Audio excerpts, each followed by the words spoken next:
Today we're going to consider some thoughts from Psalm 127. Psalm 127 begins by saying, "Unless the Lord builds the house, they labor in vain who build it. Unless the Lord guards the city, the watchman keeps awake in vain. It is vain for you to rise up early, to retire late, to eat the bread of painful labors, for he gives to his beloved even in his sleep." Here the psalmist begins by describing the fact that our efforts without God or apart from God are ultimately in vain, that they ultimately account for really nothing.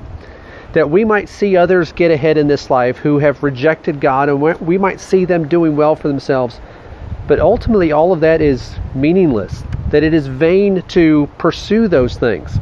If you read through the book of Ecclesiastes, you'll see that the wise man came to realize this, that he pursued all sorts of things that were of this life, and ultimately he found them to be meaningless, that all is vanity and striving after the wind. So the psalmist, he's describing here that if we are pursuing the things of this life, whether it is trying to build up our house or trying to protect our city or work for ourselves or whatever it might be, if we're forgetting God, if we're not going about these things in God's way, the way that He wants us to pursue these things, then in the end, ultimately it is meaningless. We have to go about things God's way.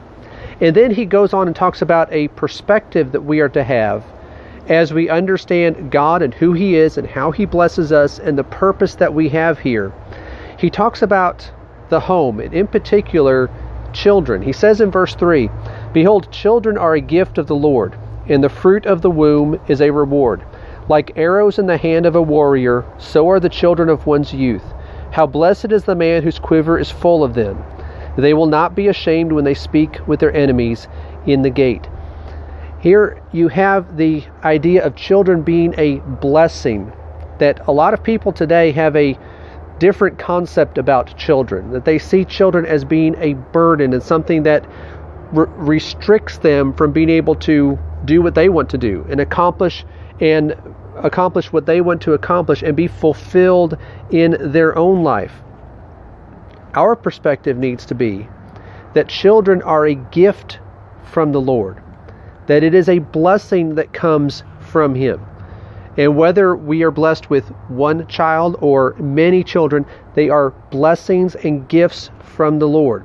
And he says there in verse 5 that the one whose quiver is full of them, that this man is blessed, and they will not be ashamed when they speak with their enemies in the gate. The implication here is this one that he's talking about is following after God in His way. He's not pursuing his own labors and his own purpose and his own intentions. He's doing things. He's building his house. He's protecting himself. He's working and doing all of this God's way. Well, it means he's also raising his children in God's way.